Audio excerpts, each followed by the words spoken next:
Dear students, this is our second class associated with your social sciences. In the last class, I have asked one question: what is history? And that question or that title became one of the important books of history written by Edward Hallett Carr, E.H. Carr. You might have remembered that book. Today, I am raising another question: what happened in history? What happened in history?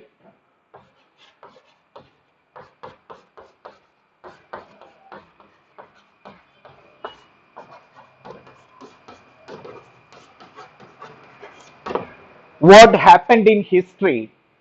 This is another book written by one of the important or one of the great personalities related to history, and his name is Gordon Childe. Gordon Childe. V G C H I L D E. Gordon Childe. B means where.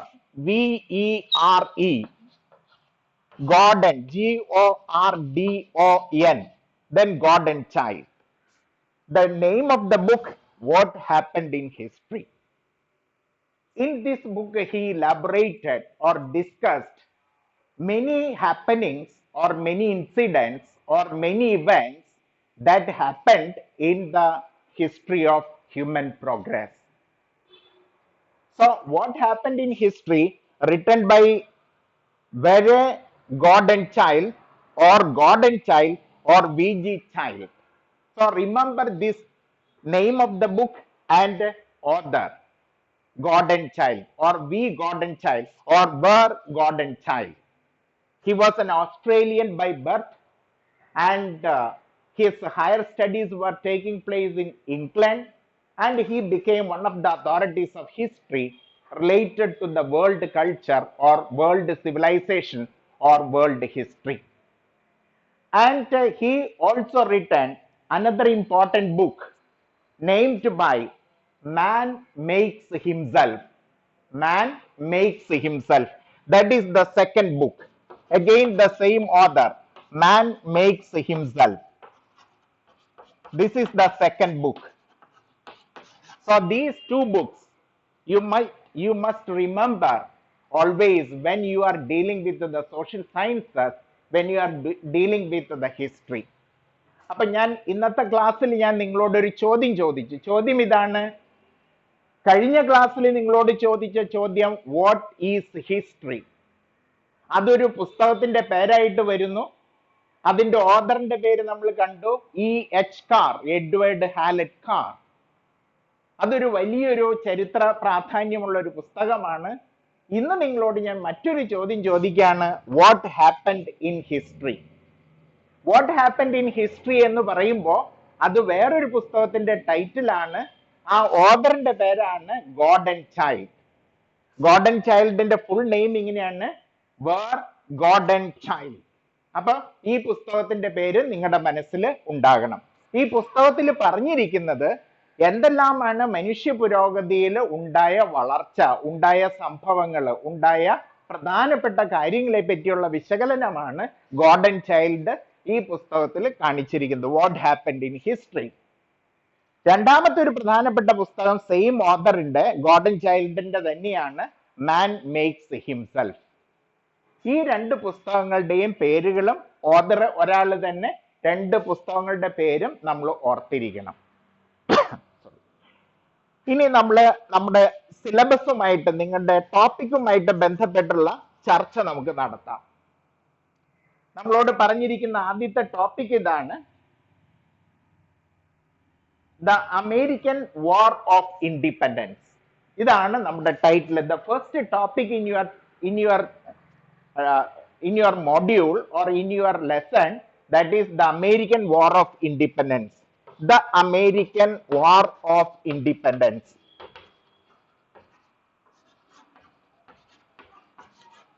War of Independence.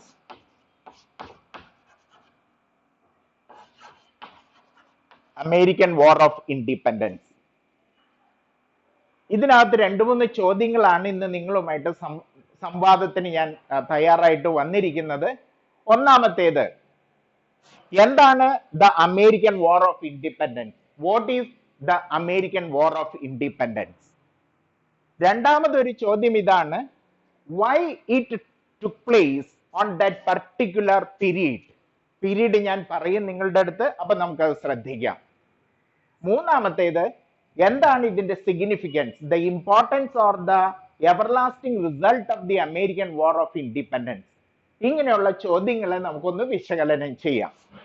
അപ്പൊ the American war of independence എന്ന് നമ്മൾ പഠിക്കുമ്പോൾ American ചരിത്രത്തിലെ അധികായകനായ ഒരു വ്യക്തിയുടെ പേര് നിങ്ങൾ ഓർമ്മയിൽ കൊണ്ടുവരണം. അദ്ദേഹത്തിന്റെ പേര് ഇതാണ്, Henry Bamford pax. Henry Bamford pax,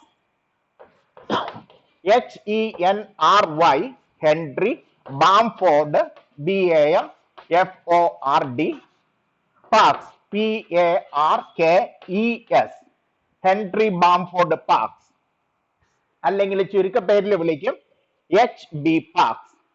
അദ്ദേഹത്തിന്റെ പുസ്തകം ഇതാണ്, the United States of America, the United States of America,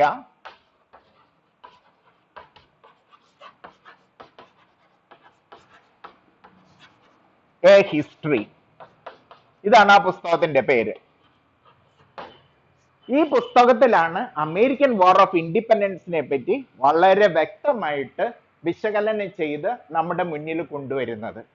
അദ്ദേഹത്തിന്റെ പേര് ഹെൻറി ബാംഫോർഡ് പാക്സ്, പുസ്തകത്തിന്റെ പേര് the United States of America, A history.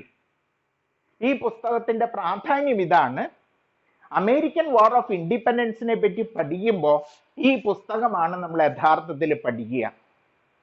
The beautiful presentation given by Henry Bamford Parks related to the American War of Independence.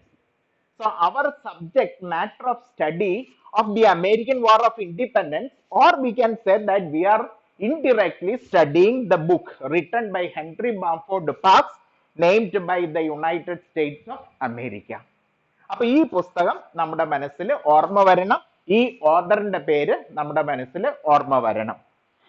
നമുക്കൊരു ചോദ്യം ചോദിക്കാം, എന്നാണ് American revolution ഉണ്ടായത് എന്നൊരു ചോദ്യം. When this American war of independence, അല്ലെങ്കിൽ നമ്മൾ വേറൊരു വാക്കിൽ വിളിക്കും American revolution. American revolution, American war of independence is otherwise known as American revolution. ഇത് എന്നാണ് ഉണ്ടായത് എന്ന് ചോദിച്ചു കഴിഞ്ഞാൽ ചരിത്രകാരന്മാര് പറയുന്ന ഒരു ഡേറ്റ് ഉണ്ട്. ഡേറ്റ് ഇതാണ്, that is July 4, 1776. July 4, 1776. So 4th July 1776. അപ്പൊ the importance of 4th July or July 4th, 1776, that is the birth of, ഇതിന്റെ പ്രാധാന്യം എന്താന്ന് ചോദിച്ചു കഴിഞ്ഞാൽ ഈ ഡേറ്റിലാണ് ഒരു വലിയൊരു ഡിക്ലറേഷൻ നടക്കുന്നത്. ആ ഡിക്ലറേഷൻ പറയുന്ന പേര് ഇതാണ്, ഡിക്ലറേഷൻ ഓഫ് ഇൻഡിപെൻഡൻസ്. ആ ഡിക്ലറേഷൻ ഓഫ് ഇൻഡിപെൻഡൻസ് നടന്ന ഈ ഡേറ്റിലാണ് the birth of United States of America. The birth of United States of America. അപ്പൊ അമേരിക്കൻ ഐക്യനാടുകളുടെ ജനനം എന്നാന്ന് ചോദിച്ചു കഴിഞ്ഞാൽ, ഉണ്ടായത് എന്നാന്ന് ചോദിച്ചു കഴിഞ്ഞാൽ നമുക്ക് പറയാൻ പറ്റിയ ഡേറ്റ് ഇതാണ്, 4th July 1776. അപ്പൊ നമുക്കൊരു ചോദ്യം, അടുത്തൊരു ചോദ്യം ചോദിക്കാം, എന്തുകൊണ്ടാണ് ഈ ജൂലൈ 4th 1776 ഇങ്ങനെ ഒരു സംഭവം നടന്നത്, American war of independence? Clear? My question is that why this particular incident, American War of Independence or the American Revolution, took place on July 4th 1776? ചെറുതായിട്ട് ഞാനൊരു ഉത്തരം ഇപ്പൊ പറയും, നമ്മൾ വീണ്ടും വിശദീകരിക്കും. On that particular date, the Third Continental Congress assembled and they moved a resolution, and that resolution was known as the Declaration of Independence, and that date was considered as the origin or the birth of the United States of America. നമുക്ക് American ചരിത്രത്തിലേക്ക് ഒന്ന് ഓടിപ്പോവാം. So 4th July 1776. America എന്ന് പറയുമ്പോൾ നമുക്കറിയാം രണ്ട് American continents ഉണ്ട്. ഒന്ന് വടക്കേ അമേരിക്ക എന്നുള്ളൊരു പേരിലും രണ്ട് തെക്കേ അമേരിക്ക എന്നുള്ളൊരു പേരിലും. നമ്മളെ ലോക ചരിത്രത്തില് അല്ലെങ്കിൽ ലോക ഭൂപടത്തില് എത്ര കോണ്ടിനെന്റ്സ് ഉണ്ട് എന്ന് ചോദിച്ചു കഴിഞ്ഞാൽ നമ്മൾ 7 പറയും. 7 വൻ കരകളാണ് നമുക്കുള്ളത്. ഒളിമ്പിക്സിലേക്ക് പോകുമ്പോൾ 7 എന്നുള്ളത് 5 അവർ കണക്ക് കൂട്ടുന്നത്. ഒളിമ്പിക്സിൽ 5 റിങ്സ് ആണ് കാണുന്നത്, അവിടെ 5 കോണ്ടിനെന്റ്സ് ആയിട്ട്. പക്ഷെ ചരിത്രത്തിന്റെ മുമ്പിൽ നമ്മൾ പറയുന്നത് 7 കോണ്ടിനെന്റ്സ്. അത് നമ്മൾ ഒരു ഭാഗത്തുനിന്ന് നോക്കുകയാണെങ്കിൽ south America 1, 2 north America second continent, 3 African continent, 4 Europe, 5 Asia, 6 Australia, 7 Antarctica. ഇങ്ങനെ 7 കോണ്ടിനെന്റ്സ് ആണ് നമുക്കുള്ളത്. അതിനകത്ത് നമ്മെ സംബന്ധിച്ച് നമ്മൾ ഇവിടെ എന്ന് പറയുമ്പോൾ വെസ്റ്റേൺ ഭാഗത്തായിട്ട് കാണുന്ന 2 കോണ്ടിനെന്റ്സ്, ഈസ്റ്റേൺ സൈഡും വെസ്റ്റേൺ സൈഡും. എങ്ങനെയാണ് ഈസ്റ്റ് ആൻഡ് വെസ്റ്റ് എന്ന് രൂപീകരിച്ചത് എന്ന് ചോദിച്ചു കഴിഞ്ഞാൽ അതിൻ്റെ ഒരു ചരിത്രമുണ്ട്. ചരിത്രം ഇതാണ്. 1493 1493 ആ സമയത്ത് സ്പെയിനും പോർച്ചുഗലും തമ്മിൽ ഒരു ചെറിയൊരു മത്സരമുണ്ടായി. കോളനികളൊക്കെ രൂപീകരിക്കുന്ന ഒരു സമയം, ജോഗ്രഫിക്കൽ ഡിസ്കവറീസ് ആരംഭിച്ച ഒരു കാലഘട്ടം. ഈ കാലഘട്ടത്തിൽ സ്പെയിനും പോർച്ചുഗലും തമ്മിൽ ഒരു സൗന്ദര്യ പിണക്കം. ഈ സൗന്ദര്യ പിണക്കം തീർക്കാനായിട്ട് 1493 pop Alexander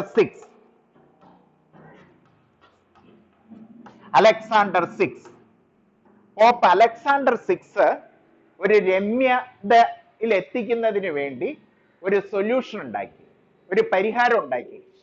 So the conflict between Spain and Portugal was going on in the name of the colonization, and in order to solve the problem, Pope intervened in the issue, and by 1493 Pope Alexander VI has given a imaginary line of demarcation, and that imaginary line of demarcation was identified as West and East.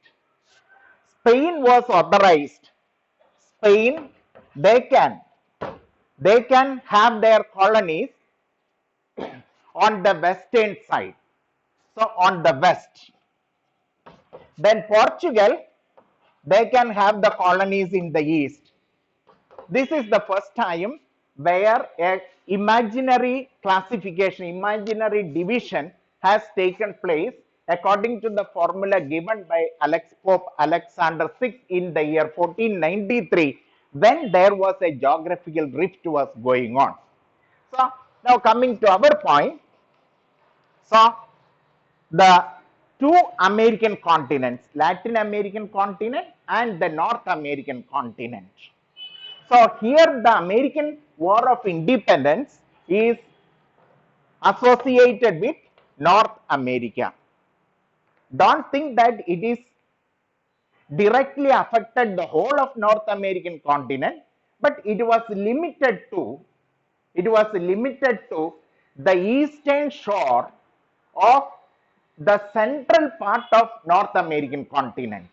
The central part of North American continent. അപ്പോൾ ഈ American revolution, American war of independence എന്ന് പറയുന്നത് north American കോണ്ടിനെന്റിൽ നടന്ന സംഭവമാണ് എന്ന് പറയുമ്പോൾ north America മൊത്തമായിട്ട് ഇതിനകത്ത് ഇടപെടുന്നില്ല, ഇതിനകത്ത് വരുന്നില്ല. പകരം നോർത്ത് അമേരിക്കയുടെ മധ്യഭാഗത്തുള്ള കിഴക്കൻ കോസ്റ്റില് അല്ലെങ്കിൽ അറ്റ്ലാന്റിക് കോസ്റ്റിനോട് ചേർന്നുള്ള സ്ഥലങ്ങളിലാണ് ഇത് നടക്കുന്നത്. So the North American continent, so the central portion of North American continent, that is the center where the American Revolution or the American War of Independence was taking place. So a passive reference. Now let me ask one question. Who discovered the American continent? You might have remembered one of the names, maybe Christopher Columbus. Then the second name you might have remembered, Amerigo Vespucci.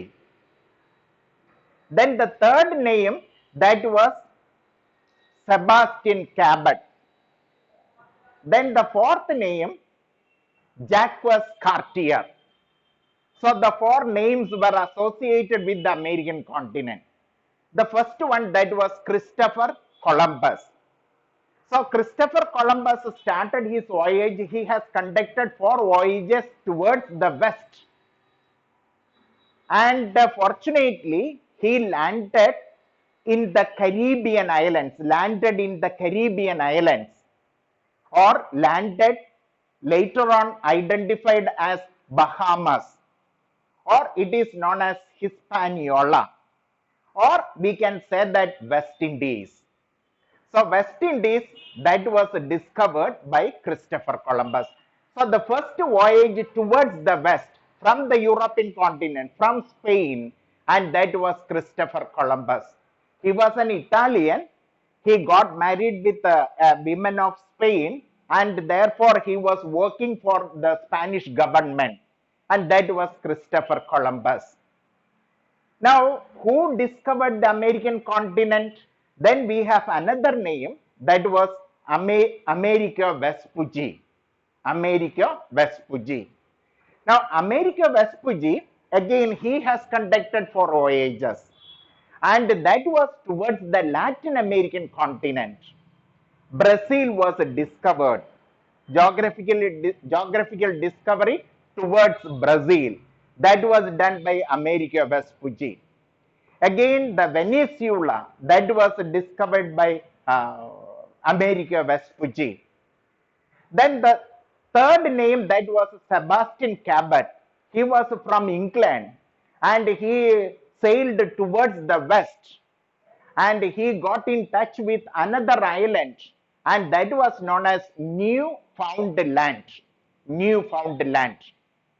Then the next authority, that was Jacques Cartier. Jacques Cartier. He was from France, and he got the chance to enter into the North American continent. North American കോണ്ടിനെന്റിലേക്ക് ആദ്യമായിട്ട് അകത്തേക്ക് കയറുന്ന വ്യക്തിയായിട്ടാണ് അറിയപ്പെടുന്നത് Jacques Cartier from France. അപ്പൊ 4 പേരുടെ പേരുകൾ ഞാൻ പറഞ്ഞു. അമേരിക്ക ആരാണ് കണ്ടുപിടിച്ചത് എന്നുള്ളൊരു ചോദ്യത്തിനുള്ള ഉത്തരമാണ് നമ്മൾ പറയുന്നത്. ആദ്യത്തെ ഉത്തരം ഇതായിരുന്നു, ക്രിസ്റ്റഫർ കൊളംബസ്. രണ്ടാമത്തെ ഒരു ഉത്തരം, ക്രിസ്റ്റഫർ കൊളംബസ് എവിടെ ചെന്നെന്ന് നമ്മൾ പറഞ്ഞു, ദാറ്റ് ഈസ് വെസ്റ്റ് ഇൻഡീസ്, അല്ലെങ്കിൽ ഹിസ്പാനിയോള, അല്ലെങ്കിൽ ബഹാമസ്, അല്ലെങ്കിൽ കരീബിയൻ ഐലൻഡ്സ്. അപ്പൊ കരീബിയൻ ഐലൻഡ്സിൽ ചെന്ന് കഴിഞ്ഞപ്പോ പുള്ളിക്ക് തോന്നി ദിസ് ഈസ് ഇന്ത്യ. അതുകൊണ്ട് അവിടെയുള്ള ജനത്തിന് അദ്ദേഹം പേര് കൊടുത്തു, they are Indians. But later on when further discovery, പിന്നീടുള്ള ഡിസ്കവറീസിലാണ് മനസ്സിലായത് ക്രിസ്റ്റഫർ കൊളംബസ് ചെന്ന സ്ഥലം അമേരിക്ക അല്ല, അത് വെസ്റ്റ് ഇൻഡീസ് എന്നുള്ള പേരിൽ അറിയപ്പെടാൻ തുടങ്ങി. രണ്ടാമത്തെ ഒരാളുടെ പേരാണ് നമ്മൾ പറഞ്ഞത് അമേരിക്കോ വെസ്പുച്ചി. അമേരിക്കോ വെസ്പുച്ചി അദ്ദേഹം നേരിട്ട് പോകുന്നത് ലാറ്റിൻ അമേരിക്ക, സൗത്ത് അമേരിക്കൻ കോണ്ടിനെന്റിലേക്കാണ്. അദ്ദേഹം കണ്ടുപിടിച്ച സ്ഥലങ്ങളാണ് Brazil, Venezuela and the central part of the 2 continents, ഇന്നത്തെ മെക്സിക്കോ. അപ്പൊ central part of north American കോണ്ടിനെന്റും അമേരിക്കൻ വെസ്പുച്ചിയുടെ പേരിലാണ് കാണുന്നത്. പക്ഷെ ചരിത്രത്തിന് മുമ്പിൽ ആരാണ് ഇത് കണ്ടുപിടിച്ചതെന്ന് ചോദിക്കുമ്പോൾ നമ്മൾ അറിഞ്ഞോ അറിയാതെയോ നമ്മുടെ മനസ്സിൽ വരുന്ന പേര് ഇതാണ്, അമേരിക്കോ വെസ്പുച്ചി. അപ്പൊ അമേരിക്ക വെസ്പുച്ചി ഏതാ കണ്ടുപിടിച്ചതെന്ന് ചോദിച്ചു കഴിഞ്ഞാല് സൗത്ത് അമേരിക്കൻ, ലാറ്റിൻ അമേരിക്കൻ കോണ്ടിനെന്റിലെ വടക്കു ഭാഗങ്ങളിലാണ് അദ്ദേഹം എത്തിച്ചേർന്നത്, സെൻട്രൽ അമേരിക്കയിലും എത്തിച്ചേർന്നത്. അപ്പൊ ഇത് എന്തുകൊണ്ട് അങ്ങനെ വന്നു എന്ന് ചോദിച്ചു കഴിഞ്ഞാല് ഒരു ജർമ്മൻ കാർട്ടോഗ്രാഫർ ഉണ്ട്, അദ്ദേഹത്തിന്റെ പേര് വോൾസി മുള്ളർ. വോൾസി മുള്ളർ അദ്ദേഹമാണ് ആദ്യമായിട്ട് ഒരു ലോകത്തിന്റെ ഒരു മാപ്പ് തയ്യാറാക്കി കൊണ്ടുവരുന്നത്. അതിനകത്ത് പടിഞ്ഞാറൻ ഭാഗത്ത് കിടക്കുന്ന 2 കോണ്ടിനെന്റിനെയും അദ്ദേഹം ആദ്യമായിട്ട് അമേരിക്ക എന്ന് വിളിക്കുകയും അത് അമേരിക്ക വെസ്പുജി ആണ് എന്ന് അദ്ദേഹം സമർത്ഥിക്കുകയും ചെയ്തു. That still continues. Clear? Then coming the next one, north American ഭാഗത്തേക്ക് നമ്മൾ പോകാണ്. Newfoundland. That was discovered by hmm? Definitely by Sebastian Cabot. അപ്പോഴും അതാണ് അമേരിക്കൻ കോണ്ടിനെന്റ് എന്ന് ആദ്യം പറഞ്ഞു. And later on it was reiterated that it is not the North American continent, it is Newfoundland. And the fourth one, that is Jacques Cartier. He got the chance to enter into the North American continent. ഇങ്ങനെയാണ് geographical ഡിസ്കവറീസുമായിട്ട് ബന്ധപ്പെട്ട് American കോണ്ടിനെന്റിലേക്ക് നമ്മൾ എത്തിച്ചേരുന്നത്. ഇനിയും നമുക്കൊരു ചോദ്യം ചോദിക്കാം. അടുത്തൊരു ചോദ്യം ഇതാണ്. അപ്പൊ അമേരിക്ക ആരാ കണ്ടുപിടിച്ചതെന്ന് ചോദിച്ചു കഴിഞ്ഞാൽ പുസ്തകത്തിൽ നമ്മൾ പറയും അമേരിക്ക വെസ്പുജി എന്ന്. ഒറ്റയ്ക്ക് ക്ലെയിം ചെയ്യാൻ പറ്റില്ല, കാരണം അതിനു മുമ്പ് ഒരു ക്രിസ്റ്റഫർ കൊളംബസ് ഉണ്ട്, അതിനുശേഷം നമ്മുടെ സെബാസ്റ്റ്യൻ കാബറ്റ് ഉണ്ട്, അതിനുശേഷം നമ്മുടെ ജാക്വസ് കാർട്ടിയർ ഉണ്ട്. പക്ഷെ ചരിത്ര പുസ്തകങ്ങൾ അമേരിക്ക വെസ്പുജി സ്ഥാനം പിടിച്ചു. Now coming to the next question, who were these Americans? ആരാണ് ഈ അമേരിക്കക്കാരെന്നൊരു ചോദ്യം ചോദിക്കാം. അവിടെ ഞാൻ രണ്ട് അമേരിക്കക്കാരെ പറ്റിയാണ് നിങ്ങളോട് പറയാൻ പോകുന്നത്. ഒരു പഴയ അമേരിക്കക്കാരനും അല്ലെങ്കിൽ പഴയ അമേരിക്കയിലുള്ളവരും പുതിയ അമേരിക്കയിലുള്ളവരും. പഴയ അമേരിക്കക്കാരെന്ന് ചോദിച്ചു കഴിഞ്ഞാൽ ഞാൻ 4 പേരുടെ പേരുകളാണ് പറയുന്നത്. ഒന്ന് ഇൻകാസ്. കേട്ട് കാണുന്ന ഈ വാക്ക് ഇൻക, INCA. ഒരു ഗോത്ര വിഭാഗമാണ് ഇൻകാസ്. രണ്ടാമത്തേത് മായൻസ്, മായ സംസ്കാരം. മൂന്നാമത്തേത് ആസ്ടെക്സ്. നാലാമത്തേത് Toltecs. They are the aborigines of the American continent. അമേരിക്കക്കാര് ആരാണെന്ന് ചോദിച്ചു കഴിഞ്ഞാൽ നമ്മൾ ഏർലി സിവിലൈസേഷന്റെ ഭാഗത്തേക്ക് നോക്കുമ്പോൾ നമ്മൾ 4 ഗ്രൂപ്പിനെ കാണുന്നത്. INCAS, Maya's, Mayans or Mayas. Then the next one, that is Aztecs.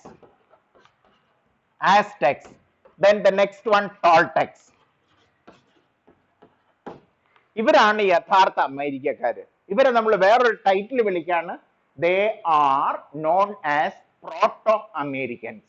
Original Americans എന്നറിയപ്പെടുന്ന ഗ്രൂപ്പാണ് Incas, Mayans or Mayas, then Toltecs, then Aztecs. പക്ഷെ എന്ത് സംഭവിച്ചു എന്ന് ചോദിച്ചു കഴിഞ്ഞാൽ ഇവരെല്ലാം തമ്പടിച്ച സ്ഥലങ്ങൾ എന്ന് പറയുന്നത് ലാറ്റിൻ അമേരിക്കൻ കോണ്ടിനെന്റിലാണ്, കുറച്ച് സെൻട്രൽ പാർട്ട് ഓഫ് അമേരിക്കൻ കോണ്ടിനെന്റിലാണ്. അപ്പോൾ സെൻട്രൽ പാർട്ട് ഓഫ് അമേരിക്കൻ കോണ്ടിനെന്റിനെയും സദേൺ പാർട്ട് അല്ലെങ്കിൽ ലാറ്റിൻ അമേരിക്കൻ കോണ്ടിനെന്റിലുമാണ് ഈ പറയുന്ന വിഭാഗക്കാര് താമസിച്ചുകൊണ്ടിരുന്നത്. ഇൻകാസ് എന്ന് പറഞ്ഞു കഴിഞ്ഞാൽ ഇന്നത്തെ പെറു, ലാറ്റിൻ അമേരിക്കയിലെ ഒരു രാജ്യമാണ് പെറു. പെറുവിലായിരുന്നു ഇവരുടെ സെൻട്രൽ ഇൻകാസ്. മായൻസിന്റെ സെൻട്രൽ എന്ന് പറയുന്നത് നമ്മുടെ central part of American continent, 2 കോണ്ടിനെന്റുകളെയും ചേർത്ത് നിൽക്കുന്ന സ്ഥലം, മെക്സിക്കോയുടെ southern part and including Mexico. അടുത്ത ഗ്രൂപ്പാണ് ആസ്ടെക്സ്. അതിന് തൊട്ട് വടക്കു ഭാഗത്തായിട്ട്, മെക്സിക്കോയുടെ വടക്കു ഭാഗത്തായിട്ട് ചേക്കേറിയവരാണ് ആസ്ടെക്സ്. അതുപോലെ തന്നെയാണ് അവിടെ തന്നെ ഉണ്ടായിരുന്ന രണ്ടാമത്തെ ട്രൈബാണ് ടോൾടെക്സ്. So they are the aborigines or the proto-Americans. അപ്പൊ ഇവരെ നമ്മൾ എന്തായിട്ട് പറയും? They may be considered as the tribal or the early Americans or the proto-Americans or the aborigines of American continent. ഇതിന് ശേഷം നമ്മൾ അടുത്തൊരു ഗ്രൂപ്പിനെ നമ്മൾ കാണുന്നുണ്ട്. അടുത്തൊരു ഗ്രൂപ്പ് എന്ന് പറയുന്നത്, അപ്പൊ ഈ ഗ്രൂപ്പ് അവിടെ നിലനിൽക്കുന്നുണ്ട്.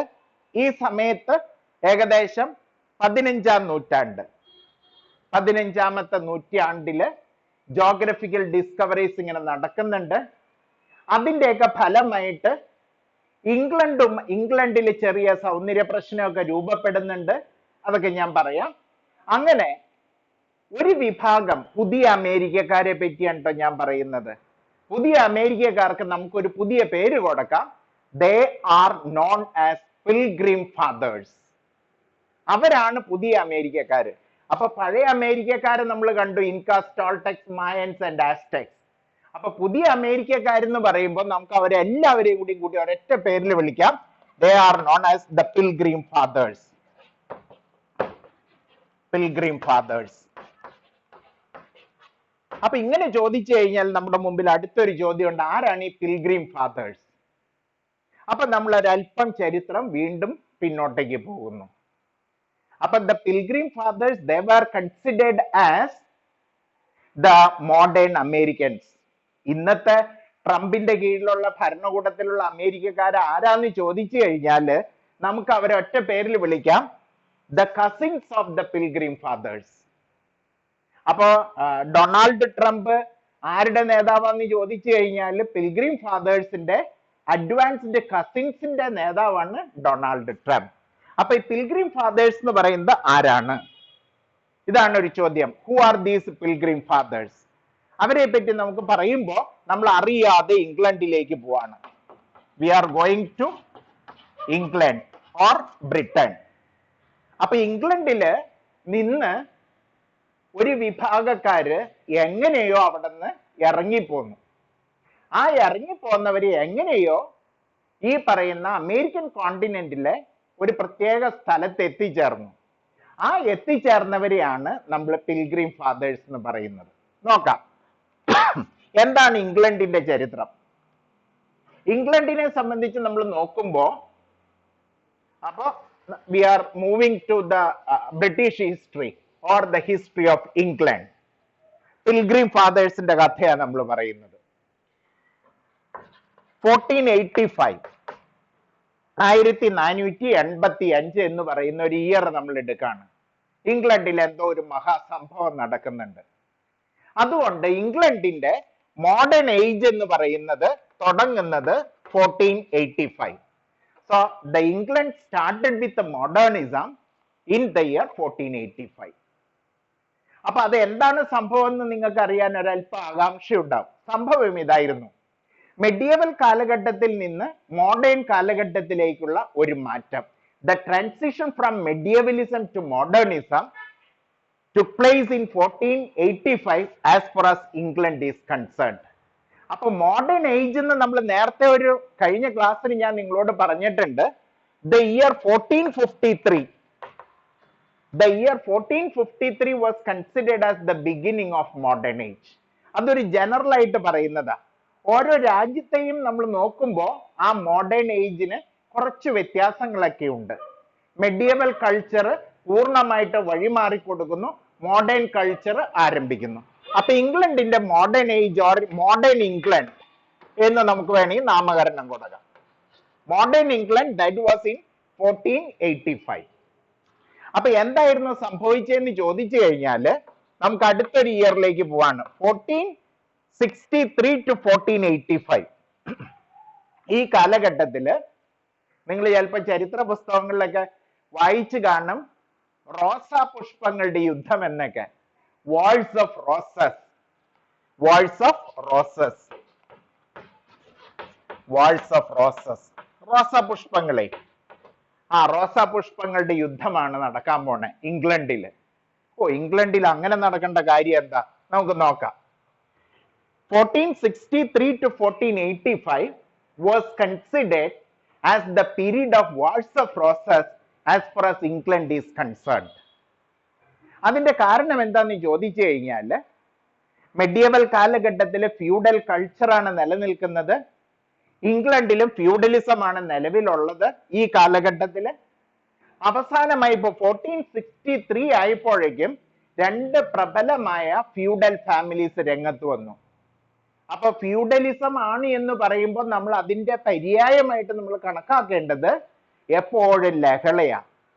Wars and conquest, disorder, anarchy, chaos where the order of the society. അതാണ് ഫ്യൂഡൽ കൾച്ചറിന്റെ ഒരു പ്രത്യേകത. അപ്പൊ 1463 to 85 വരുമ്പോ നമ്മൾ കാണുന്ന രണ്ട് ഫ്യൂഡൽ ഫാമിലീസ്, ശക്തരായ രണ്ട് പേരാണ്. ആ രണ്ട് ഫ്യൂഡൽ ഫാമിലീസിന്റെ പേര് ഇതാണ്. ഒന്നാമത്തേത് ലങ്കാസ്ട്രിയൻസ്. ഒന്നാമത്തെ ഗ്രൂപ്പിന്റെ പേര് ലങ്കാസ്ട്രിയൻസ്, ലങ്കാസ്ട്രിയൻസ്. രണ്ടാമത്തെ ഫ്യൂഡൽ ഫാമിലിയുടെ പേര് യോർക്കിസ്റ്റ്. Lancastrians and Yorkists were the two powerful feudal families during the period between 1463 to 1485. Upon Lancastrians, they were under the leadership of Henry VI. Henry ആറാമന്റെ കീഴിലാണ് ഇവരെല്ലാവരും അണിനിരന്നേക്കുന്നത്, ലങ്കാസ്ട്രിയൻ. യോർക്കിസ്റ്റ് അവരുടെ നേതാവായിട്ട് അറിയപ്പെടുന്ന ആളാണ് റിച്ചാർഡ്. രണ്ട് feudal families. So Henry six and Richard. Lancastrians accepted their symbol as a red rose. അപ്പൊ red rose ആണ് ഇവരുടെ അടയാളം. The emblem or the symbol of Lancastrians, emblem of Lancastrians, red rose. അങ്ങനെയാണ് എങ്കിൽ റിച്ചാർഡ് യോർക്കിസ് അവരുടെ emblem ആയിട്ട് എടുത്തത് white rose. White rose. അപ്പൊ red rose versus white rose. ഇവര് തമ്മിലുള്ള ലഹളയാണ് 1463 to 85. അതുകൊണ്ട് ഇതിനെ നമ്മൾ വിളിക്കുന്നത്, ഈ കാലഘട്ടത്തെ നമ്മൾ വിളിക്കുന്നത് wars of roses. Wars of roses. ഈ വാൾസ് ഓഫ് റോസസിൽ എന്ത് സംഭവിച്ചു? Henry six, leader of Lancastrian or the red rose, defeated the white rose or Richard or Yorkists. So Yorkists, they are no more. So the Yorkist feudal family is no more. They were defeated by the Lancastrians or the Red Rose or Henry VI. അതിന് നടക്കുന്ന ഒരു പ്രധാനപ്പെട്ട ഒരു യുദ്ധമുണ്ട്. ആ യുദ്ധത്തോടു കൂടിയാണ് പരാജയപ്പെടുന്നത്. 1485, named as Battle of Bosworth. Battle of BATTLE. Battle of Bosworth. Battle of Bosworth. Battle of Bosworth took place in 1485. By that, Lancastrians, Henry VI, Red Rose, defeated White Rose or defeated Richard or defeated Yorkis. And now England is having only one feudal family by the Battle of Bosworth or by 1485. Clear? Okay. By 1485, so Wars of Roses, Lancastrians versus Yorkis, and finally Yorkis, White Rose or Richard was defeated by Henry VI. So 1485 was considered as the modern England. Modern England. Now who is the leader? Now Henry VI, he decided to start a new system of rule, that is the centralized system of administration. And that was started in 1485. That was the end of feudal age in England. When Henry VI started his rule, he changed his number. ഒരു number മാറ്റം നടത്തി. Not Henry VI, but he started the rule as the same man, same person, but the number has changed as Henry VII. അപ്പൊ Henry ആറാമൻ എന്ന് പറയുന്ന ആള് 1485 battle of ബോസ്വർത്തിലൂടെ യോർക്കിസിനെ പരാജയപ്പെടുത്തി modern England എന്നുള്ള ടൈറ്റിൽ ആരംഭിക്കാൻ തുടങ്ങുമ്പോൾ അദ്ദേഹം ഹെൻറി ആറ് എന്നുള്ളത് മാറ്റി Henry 7. Same man, same personality, same authority. No change, but the change in the number. Remember that. Then he started a new rule titled by his name of the dynasty, and the name of the dynasty, that is Tudor dynasty. Name of the dynasty, Tudor dynasty. Then he was succeeded by Henry VIII. Henry VIII. Then Henry VIII was succeeded by Edward IV. Edward IV. Then Edward was succeeded by Mary the Tudor. Then the last authority, that was Queen Elizabeth. അപ്പോ Tudor dynasty എന്ന് പറയുന്ന ടൈറ്റിലൂടെ Henry 7 ഭരണം ആരംഭിച്ചു modern England. പഴയ Henry ആറാമൻ തന്നെ എന്നുള്ളത് ഓർമ്മ വേണം. അദ്ദേഹത്തിന് ശേഷം ഹെൻറി 8 വന്നു. അദ്ദേഹത്തിന് ശേഷം എഡ്വേർഡ് 4 വരുന്നു. അദ്ദേഹത്തിന് ശേഷം മേരി ദ ട്യൂഡർ എന്നുള്ള ആള് വരുന്നു. ക്വീൻ എലിസബത്ത് വരുന്നു. ഇത് എന്തിനാ പറഞ്ഞതെന്ന് ചോദിച്ചു കഴിഞ്ഞാല് മോഡേൺ ഇംഗ്ലണ്ടുമായിട്ട് ബന്ധപ്പെട്ട് കുറെ ചരിത്ര സംഭവങ്ങൾ ഉണ്ടായതിന്റെ പശ്ചാത്തലത്തിലാണ് നമ്മൾ പുതിയ അമേരിക്കക്കാരെ പരിചയപ്പെടുന്നത്. അതിൽ ഒന്നാമത്തെ സംഭവം നടക്കുന്നത് അമേരിക്കയുമായി ബന്ധപ്പെട്ട് നടക്കുന്നത് മേരി ദ ട്യൂഡറിന്റെ സമയമാണ്. That is in the year 1553 to 58. ഞാൻ ചോദിച്ചു ആരാ പിൽഗ്രീം ഫാദേഴ്സ് എന്ന് ചോദിച്ചു. ആ പിൽഗ്രീം ഫാദേഴ്സിന്റെ ഒറിജിനാണ് നമ്മൾ നോക്കുന്നത്. They were from England. അപ്പോ ഇംഗ്ലണ്ടിൽ നിന്ന് വന്നവരാണ് ആര്? The pilgrim fathers. അപ്പൊ ഒരു ചോദ്യമുണ്ട്, എന്താണ് ഇംഗ്ലണ്ടിൽ നിന്ന് വന്നവർ ഇങ്ങനെ ഒരു പേരിൽ അറിയപ്പെടാൻ സാധിക്കുന്നത്? അതിന്റെ സംഭവം നടക്കുന്നത് മേരിയുടെ കാലഘട്ടത്തിലാണ്. ക്യൂൻ മേരി പീരീഡ് ഇതാണ്. 1553 തുടങ്ങി 58, 5 വർഷക്കാലം. ഈ കാലഘട്ടത്തില് ഇംഗ്ലണ്ടിനെ സംബന്ധിച്ച് അന്നും ഇന്നും ഒരു വലിയൊരു സ്വാധീനമാണ് മതം, religion. So religion is very important as far as the English people are concerned. അപ്പോ അതിന്റെ ചരിത്രത്തെ പറ്റി പറയുമ്പോൾ നമ്മൾ ഇത് ഇവിടെ വെച്ച് ഹെൻറി VIII സമയത്ത് വെച്ച് വേറൊരു സംഭവം നടക്കുന്നുണ്ട്. അതിന്റെ ഒരു കഥ ഞാൻ പറയാം. അപ്പൊ ഹെൻറി VII ട്യൂഡർ ഡൈനാസ്റ്റി സ്ഥാപിക്കുന്നു. ട്യൂഡർ പാർലമെന്റ് ഉണ്ട്. ഇവരുടെ തന്നെ പാർലമെന്റ്, ഇവര് തന്നെ നിയമങ്ങൾ ഉണ്ടാക്കുന്നു, പാസ്സാക്കുന്നു, ജനങ്ങൾ അംഗീകരിക്കുന്നു. ആര് തമ്മിൽ ഒരു ശണ്ടയുമില്ല. So the king is okay, parliament is okay, people are okay.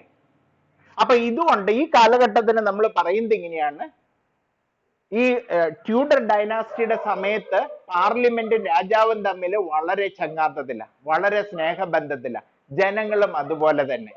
അതുകൊണ്ട് ഇവരെ പറ്റി ഇങ്ങനെയാ പറയുന്നത്, പോപ്പുലർ സോവറിറ്റി എന്നുള്ളൊരു വാക്കാണ് നമ്മൾ ഉപയോഗിക്കുന്നത്. പോപ്പുലർ സോവറിറ്റി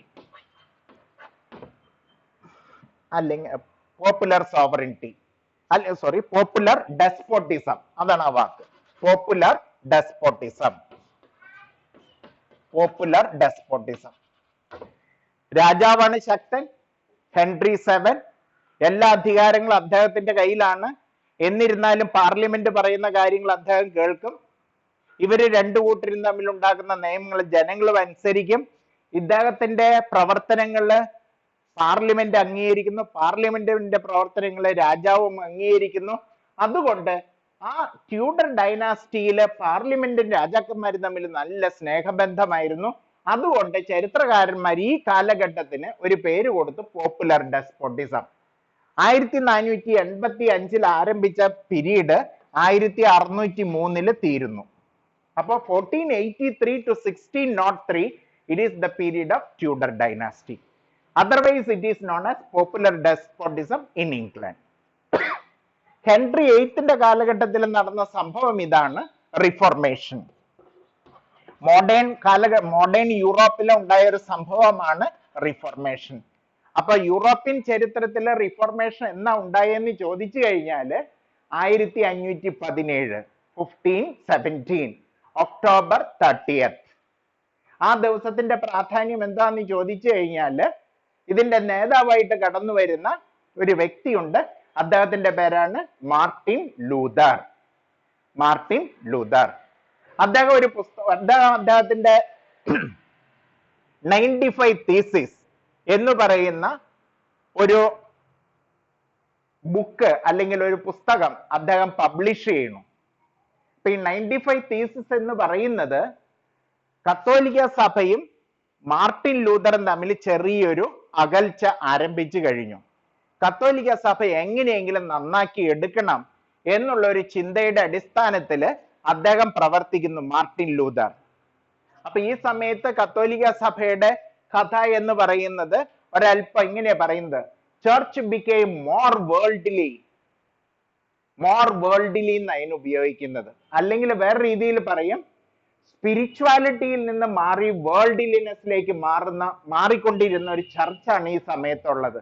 അപ്പൊ he wanted to reinstate the spirituality that is the core area of the church. With this end in view, Martin Luther published his work 95 Theses, and that was in the year 1517. 1517. അപ്പൊ ഇത് പ്രകാശനം ചെയ്തതാണ് ഈ പറയുന്ന reformation യൂറോപ്പിൽ ആരംഭിച്ചതായിട്ട് നമ്മൾ പറയുന്നത്. അപ്പൊ വെൻ റിഫോർമേഷൻ സ്റ്റാർട്ടഡ് എന്ന് ചോദിച്ചു കഴിഞ്ഞാൽ 1517. ആരാണെന്ന് ചോദിച്ചു കഴിഞ്ഞാൽ മാർട്ടിൻ ലൂതർ. എന്തായിരുന്നു ഉദ്ദേശം എന്ന് ചോദിച്ചു കഴിഞ്ഞാൽ wanted to reinstate spirituality as the core area of the activities of the church എന്നാക്കി എടുക്കണം. അതിനു വേണ്ടിയാണ് അദ്ദേഹം ചെയ്തത്. ഹെൻറി എയ്ത്ത് ഇംഗ്ലണ്ടില് സംഭവിച്ചത് എന്താന്ന് ചോദിച്ചു കഴിഞ്ഞാൽ this is related to the reformation in the European continent in as a whole. ഓരോ രാജ്യത്തും ഓരോ തരത്തിലുള്ള റിഫോർമേഷൻ മൂവ്മെന്റ് ആണ് പിന്നീട് നടക്കുന്നത്. ഇംഗ്ലണ്ടിലെ ഹെൻറി എയ്ത്തിന്റെ സമയത്ത് നടന്നു. ഹെൻറി എയ്ത്തിന്റെ സമയത്ത് നടക്കുമ്പോൾ നമ്മൾ കാണുന്നതാണ് 1524 1524 ഹെൻറി എയ്ത്തിന് പോപ്പ് ഒരു ടൈറ്റിൽ കൊടുക്കുന്നുണ്ട്, പ്രത്യേക ഒരു ടൈറ്റിൽ കൊടുക്കുന്നു. ആ ടൈറ്റിലിന്റെ പേര് ഇതാണ്, defender of faith. Defender of faith. കാരണം ഇതായിരുന്നു, Henry eighth extended his maximum cooperation, maximum support, even the financial assistance to the Holy Pope. Even the military help, the financial help, all sorts of help was given by Henry VIII. So, in order to recognize his support, his cooperation, Pope had given a special title, and that title is known as Defender of Faith. വിശ്വാസ സംരക്ഷകൻ എന്നുള്ള ഒരു title 1524 Henry എയ്ത്തിന് കൊടുത്തു. Henry eighth വളരെ സന്തോഷവാൻ, pop അതിലേറെ സന്തോഷവാൻ. അങ്ങനെ അങ്ങോട്ട് മുന്നോട്ട് പോകുമ്പോൾ ഹെൻറി എയ്ത്തിന് ഒരു പ്രധാന ബുദ്ധിമുട്ട് വന്നു. അപ്പൊ നമുക്കറിയാം ഹെൻറി എയ്ത്തിന്റെ ലൈഫിനെ സംബന്ധിച്ച് ഒരു ചെറിയ പ്രശ്നം ഉണ്ടായി. Henry eighth firstly got married with Catherine of Aragon. ആ കാതറിൻ ഓഫ് അറഗോണിനെ വിവാഹം ചെയ്തു. വിവാഹം ചെയ്തു കഴിഞ്ഞപ്പോ 7 കുഞ്ഞുങ്ങളെ അവര് പ്രസവിക്കുന്നു. 7-ലെ 6 പേരും 6 കുഞ്ഞുങ്ങളെ പ്രസവത്തോടുകൂടി മരിച്ചു പോകാണ് ചെയ്യണേ. പിന്നെ ഒരു കുഞ്ഞ് മാത്രമേ ഉള്ളൂ. ആ കുഞ്ഞിന്റെ പേരാണ് മേരി. അപ്പോ Catherine of Aragon gave birth to Mary, the only one child, and the 6 were stillborn. Henry എയ്ത്തിന് ഇത് വന്നു കഴിഞ്ഞപ്പോ ഒരു പ്രയാസം. After me who will succeed? Definitely by a female, by Mary. അപ്പൊ ഹെൻറി എയ്ത്തിന് ഇതോടൊപ്പം തന്നെ വേറൊരു ആഗ്രഹം മനസ്സിൽ തോന്നി. തന്റെ പാലസിലുള്ള അടുത്തൊരു സ്ത്രീയുമായിട്ട് സ്നേഹബന്ധം. And that was Anne Boleyn. Anne ബോളിനെ വിവാഹം ചെയ്താൽ കൊള്ളാം എന്നുള്ളൊരു ആഗ്രഹം ഹെൻറി എയ്ത്തിന്റെ മനസ്സിൽ തോന്നി. അതിന് ഹെൻറി എയ്ത്ത് പറഞ്ഞത് ഇങ്ങനെയാണ്, ഈ കൊട്ടാരത്തിന്റെ അല്ലെങ്കിൽ ഈ പറയുന്ന ക്രൗൺ ഒരു കാരണവശാലും ഒരു സ്ത്രീയുടെ തലയിൽ വെച്ചു കൊടുക്കുന്നത് ശരിയല്ല, പകരം ഒരു പുരുഷന്റെ തലയിൽ വേണം. അതൊരു മുടന്തൻ ന്യായം. പക്ഷെ Henry eighth projected that and he wanted to get the sanction from the holy pope for conducting the second marriage with Anne Boleyn. And by 1528 he put forward his application or the request. ഈ request പോപ്പിന്റെ അടുത്ത് ചെന്ന് കഴിയുമ്പോൾ പോപ്പിനാകെ പ്രയാസായി. And therefore, in order to solve this issue, a commission was appointed, and Cardinal Wolsey was the chairman of the commission. But unfortunately, the commission could not give their report, and by 1530 1530 ആയപ്പോ the chairman Cardinal Wolsey met his last, and therefore again Henry VIII waited for the next 3 more years. 1533, no reply from the Holy Pope, and by the next year 1534 he married, Henry VIII married the second Anne Boleyn as the second wife. അപ്പൊ കത്തോലിക്ക സഭയിൽ ഇന്നും അന്നും തുടങ്ങിയ ഒരു നിയമമുണ്ട്, ആദ്യത്തെ ഭാര്യ ജീവിച്ചിരിക്കെ രണ്ടാമതൊരു സ്ത്രീയെ വിവാഹം ചെയ്യാൻ കത്തോലിക്ക സഭ അനുവദിക്കില്ല. And therefore when Henry married the second, 1534. Then and there, Holy Pope dismissed Henry VIII from the Holy Church. അപ്പോൾ ഹോളി ചർച്ചിൽ നിന്ന് ecclesiastical order bulla was given and where by Henry eighth was dismissed from the holy church or dismissed from Catholicism. ഈ dismissal ആണ് ഇംഗ്ലണ്ടിൽ പുതിയൊരു മതം രൂപപ്പെടുന്നത് and that was later on named as Anglicanism. Anglicanism ഈ Anglicanism എന്ന് പറയുന്ന മതത്തിന്റെ ആരംഭം എന്ന് പറയുന്നത് ദ സെക്കൻഡ് മാരേജ്. അവിടെ നിന്ന് തുടങ്ങിയാണ് the doctrinal differences started between Henry eight and the holy pope or Henry eight with Catholic principles and Anglicanism, that is the Protestant Church of England, that was formulated finally by the time of Queen Elizabeth. അപ്പൊ ഇവിടെ വെച്ച് നമ്മൾ കാണുന്നുണ്ട് ഇംഗ്ലണ്ടില് the two groups were formed.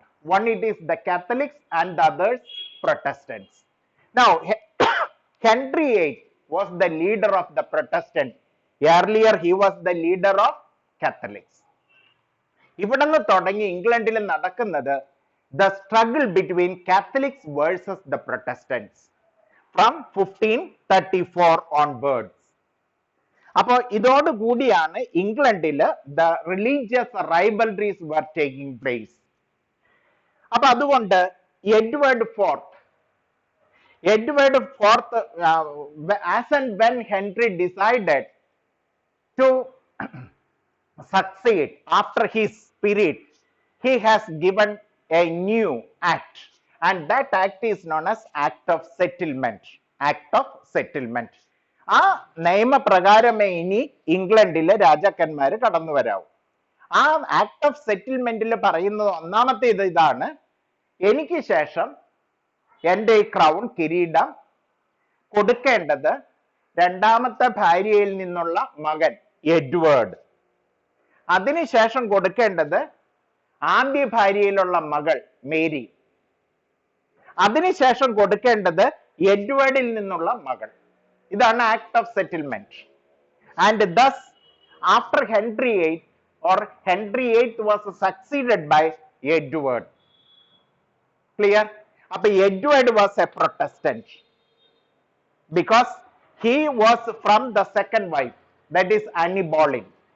When Henry VIII and Anne Boleyn were dismissed from the Holy Church, then and there they became the mouthpieces of the Protestant faith, Anglican faith, and therefore Edward also automatically became the part and parcel of the Anglican faith or the Protestant faith. And during this time, Edward, England has declared, or the king has declared, Protestantism as the state religion of England. What it was already declared by Henry VIII. അപ്പൊ Henry eighth 34 തന്നെ dismissal കിട്ടി കഴിഞ്ഞപ്പോ പറഞ്ഞു Catholicism is not the official state religion of England but the Protestantism. അത് തന്നെ Edward ഫോർത്തിന്റെ സമയത്ത് നടത്തി. But by the time of Mary, pilgrim fathers, by the time of Mary 1553 to 58, she was from the first wife Catherine of Aragon. Philip രാജകുമാരന്റെ മകളാണ് Catherine. Strong and staunch believer in Catholicism, strong support to Holy Pope. മേരിയുടെ സമയത്ത് വന്നു കഴിഞ്ഞപ്പോൾ she wanted to reinstate or wanted to reiterate that not Protestantism but Catholicism as the state religion of England. അപ്പൊ Edward പറഞ്ഞതിൽ നിന്ന് വിപരീതമായിട്ട് Mary declare ചെയ്തു. അതോടുകൂടി the Catholics were given with enormous or they were given with full freedom in their religious practices. അപ്പൊ എഡ്വേർഡിന്റെ സമയത്ത് കാത്തലിക്സിന് അത്ര freedom ഒന്നും ഉണ്ടായില്ല. മേരി വന്നു കഴിഞ്ഞപ്പോ പ്രൊട്ടസ്റ്റന്റ്സിന്റെ ഫ്രീഡം നിയന്ത്രിച്ചു, കാത്തലിക്സിന്റെ ഫ്രീഡം കൂടുതൽ കൊടുത്തു. അത് തന്നെയുമല്ല, മേരി അടുത്തൊരു പരിപാടിയും കൂടി ചെയ്തു. The queen Mary of England or Mary the Tudor, the Protestant leaders were arrested and they were butchered in the open streets of England. അപ്പൊ ഏകദേശം 300 പ്രൊട്ടസ്റ്റന്റ് ലീഡേഴ്സിനെ പിടിച്ചു കൊണ്ടുവന്ന് ലണ്ടൻ തെരുവിൽ ഒരുമിച്ച് നിർത്തി അവരുടെയൊക്കെ തല അറുത്ത് കളഞ്ഞു. That was during the time of Mary. അതുകൊണ്ട് മേരിക്ക് വേറൊരു പേരും കൂടി കൊടുത്തു. Mary became the bloody Mary. ചരിത്രത്തിലെ സ്ഥാനം കൊടുക്കാണ് ബ്ലഡി മേരി. കാരണം എന്താന്ന് ചോദിച്ചു കഴിഞ്ഞാൽ she decided to put an end to Protestantism and she wanted to annihilate the Protestant faith from England. അതിന്റെ ഫലമായിട്ട് he has given the order to the military commands to assassinate all the Protestant leaders, and within one day 300 leaders were assassinated by the military officials of the Queen Mary, or Mary the Tudor, later on identified as Mary Bloody Mary. ഈ സമയത്താണ് many sought their asylum to different parts of the country in order to save themselves from the religious persecution initiated by the time of Bloody Mary. അതിൽ നിന്ന് ഓടിപ്പോവാനായിട്ട് ജനങ്ങൾ ആഗ്രഹിച്ചു. ഒരു പറ്റം ജനം ഓടിച്ചെന്ന് അറ്റ്ലാന്റിക് ഓഷനിലേക്ക് ചാടുന്ന സമയത്ത് ഭാഗ്യത്തിന് അവിടെ ഒരു കപ്പലുണ്ടായി. ആ കപ്പലിന്റെ പേരാണ് മേഫ്ലവർ. മേഫ്ലവർ കപ്പലിൽ ഇവർ ചാടി കയറി. കുറച്ചു പേരെ കയറാൻ പറ്റുള്ളൂ. ഉടനെ തന്നെ കാറ്റിന്റെ ഗതിയിൽ കപ്പല് പോയി. ഭാഗ്യത്തിന് അവര് ചെന്ന് അടുത്തത് the central part of north American continent.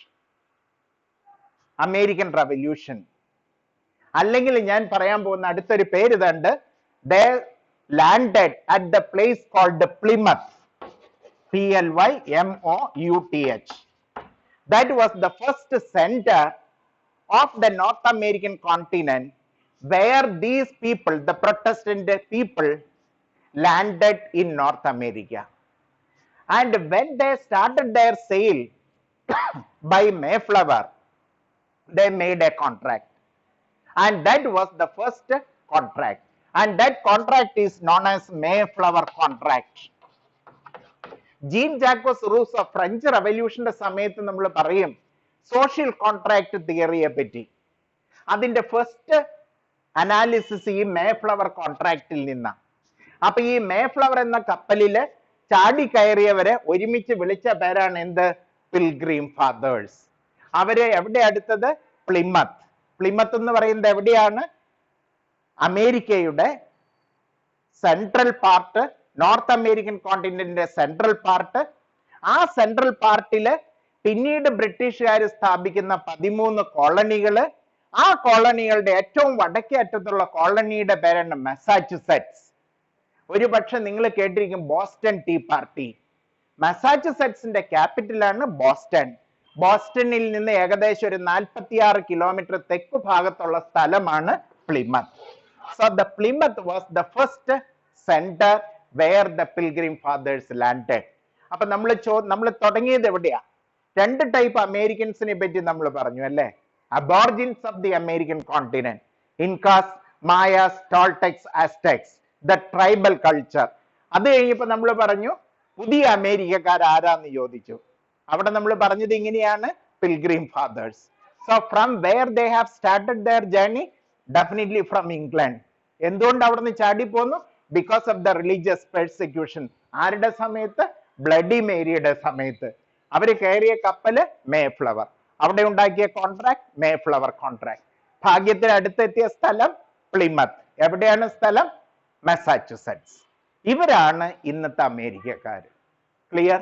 അപ്പൊ നമുക്കൊരു വാക്ക് ഉപയോഗിക്കാം. ഈ അമേരിക്കക്കാർക്ക് നമുക്ക് ഇങ്ങനെ ഒരു പേര് കൊടുക്കാം. They are the transplanted Britishers. ബ്രിട്ടനിൽ നിന്ന്, ഇംഗ്ലണ്ടിൽ നിന്ന് പറിച്ച് പുതിയ സ്ഥലത്ത് സ്ഥാപിക്കപ്പെട്ടവരാണ് ഈ പറയുന്ന Americans. So they had a healthy relationship between the USA, the United States of America and Britain. അപ്പൊ ഇവിടെ വെച്ച് നമ്മൾ പിൽഗ്രീം ഫാദേഴ്സിനെ പറ്റി കണ്ടു. ആരാണ് പുതിയ അമേരിക്കക്കാരെന്ന് നമ്മൾ പറഞ്ഞു. ഇനി coming to the American revolution. അപ്പൊ ഈ പ്ലിമത്തിൽ വന്നവര് ആണ് യഥാർത്ഥ രണ്ടാമത്തെ ഗ്രൂപ്പിൽ പെടുന്ന നിയോ അമേരിക്കൻസ് എന്ന് വേണമെങ്കിൽ പറയാം. അവരോട് ഇപ്പൊ നമ്മൾ പറഞ്ഞ അവർ സമ്മതിക്കുന്നില്ല കേട്ടോ. കാരണം ഡൊണാൾഡ് ട്രംപ് അങ്ങനെ നോക്കി നിൽക്കാണല്ലേ. So by the time of George Washington, you might have remember who was the first president of the US? No doubt, George Washington. Second president John Adams. Third president, Thomas Jefferson. Fourth president, who drafted the Constitution of the United States of America, that was James Madison. 16th president of the US, that was Abraham Lincoln. You might have remembered the American Civil War, blacks versus the whites. നമ്മൾ ഈ അടുത്തിടയ്ക്ക് വായിച്ചു George fluid എന്ന് പറയുന്ന ഒരു കറുത്ത വർഗ്ഗക്കാരനെ police ചവിട്ടിക്കൊന്ന കാര്യം. അതിന്റെ പേരിൽ ലോകമെമ്പാടും നടക്കുന്ന പ്രശ്നങ്ങൾ. അപ്പൊ അത് ബ്ലാക്ക് വേഴ്സസ് വൈറ്റ്, അതൊക്കെ ശക്തിപ്പെടുന്നത് during the time of the civil war, American civil war, by the time of Abraham Lincoln, presidential election of 1860. അതിനുശേഷം ഡൊണാൾഡ് ട്രംപ് എത്രാമത്തെ പ്രസിഡന്റ്? 45th, 45ാമത്തെ പ്രസിഡന്റ് ആണ് ഡൊണാൾഡ് ട്രംപ്. 44ാമത്തെ ആരായിരുന്നു എന്ന് ചോദിച്ചു കഴിഞ്ഞാൽ നിങ്ങൾക്കറിയാം, ദാറ്റ് വാസ് ബാരക് ഒബാമ. അപ്പൊ നമുക്ക് ഈ പ്ലിമത്തിൽ എത്തിയവര് ഇനി എന്തോ പല കാരണങ്ങൾ കൊണ്ടൊക്കെ ബ്രിട്ടീഷുകാർക്കെതിരെ പടപൊരുതി. അപ്പൊ the collective movement of the 13 British colonies against their mother country, against the exploitation of the mother country, against the policies designed by the mother country, mercantilism, and they waged against the mother country Britain. And finally the 13 colonies under the leadership of George Washington succeeded in the game of warfare and established that we the people of America, not the transplanted Britishers, not the Pilgrim Fathers, we the people of the American continent. ഈ സമയത്ത് രണ്ട് വാക്കുകൾ നമ്മുടെ മനസ്സിൽ വരുന്നുണ്ട്. Second president ഈ റവല്യൂഷനൊക്കെ മുന്നോടിയായിട്ട് അദ്ദേഹം ഒരു കമന്റ് കൊടുക്കുന്നുണ്ട്. The revolution was affected before the war commenced എന്നാ പറയുന്നത്. യഥാർത്ഥത്തിലുള്ള വിപ്ലവം നടന്നു കഴിഞ്ഞു, അത് യഥാർത്ഥത്തിൽ നടക്കുന്ന രക്തം ചിന്തിയുള്ള അല്ലെങ്കിൽ ഈ പറയുന്ന യുദ്ധ സന്നാഹങ്ങൾക്ക് മുമ്പേ തന്നെ യുദ്ധം നടന്നു കഴിഞ്ഞു. And that was in the minds and the hearts of the Americans എന്ന് അദ്ദേഹം പറയുന്നുണ്ട്. വേറൊരു ബോസ്റ്റൺ ലോയർ അടുത്തൊരു സ്റ്റേറ്റ്മെന്റ് പറയുന്നുണ്ട്, നമ്മുടെ പുസ്തകത്തിൽ എഴുതിയേക്കണതിൽ ചെറിയൊരു ഇതുണ്ട്. അതിന്റെ ഹെൻറി ബാംഫോർഡ് പാക്സ് എന്ന് പറയുന്ന authority of the history of the United States of അമേരിക്കയിൽ പറയുന്നത് ഇങ്ങനെയാണ്: taxation without representation is tyranny. Taxation without representation is tyranny. അതിനെ നമുക്ക് ഇവിടെ ചെറിയൊരു ഭേദഗതി വരുത്തിയാണ് എഴുതിയേക്കണേ. അപ്പൊ ഈ രണ്ട് സ്റ്റേറ്റ്മെന്റ് ഓർത്തിരിക്കുക. One, it is given by John Adams. The revolution was effected before the war commenced, and that was in the minds and the hearts of the people of the 13 colonies. രണ്ടാമത്തേത്, the Boston lawyer James Otis stated that taxation without representation is tyranny. ഇതിന്റെ വിശകലനം നമുക്ക് അടുത്ത ദിവസത്തേക്ക് നമുക്ക് വെക്കാം. അപ്പൊ ചോദ്യം ഇതാണ്, who are these new Americans? അല്ലെങ്കിൽ ഈ ഡൊണാൾഡ് ട്രംപ് എന്നൊക്കെ പറയുന്ന പ്രസിഡന്റ് എവിടെ നിന്ന് വന്നവരാന്ന് ചോദിച്ചു കഴിഞ്ഞാൽ അവരുടെ പൂർവികരൊക്കെ ഒരു സമയത്ത് that was during the time of 1553 to 58 they escaped from England due to the religious persecution, and the Plymouth that became a center of trade by the British trading company, English East India Company, that was in the year 1620. അപ്പൊ നമ്മൾ പറയാൻ ഇനിയുള്ളത് ഈ 1620 പ്ലിമത്തിൽ വന്ന ജനങ്ങള് എങ്ങനെയാണ് ഇനി അവരുടെ വ്യാപാരം നടക്കുന്നത്. അമേരിക്കൻ ചരിത്രത്തിൽ അറിയപ്പെടുന്ന ഒരു വലിയൊരു ഇൻസിഡന്റ് ഉണ്ട്, that is known as west word movement. West word movement അത് നമുക്ക് അടുത്ത ദിവസം തുടങ്ങാം. So hope that you have enjoyed. If any queries, any doubts, we can clarify as and when the classes will start. Okay, thank you very much.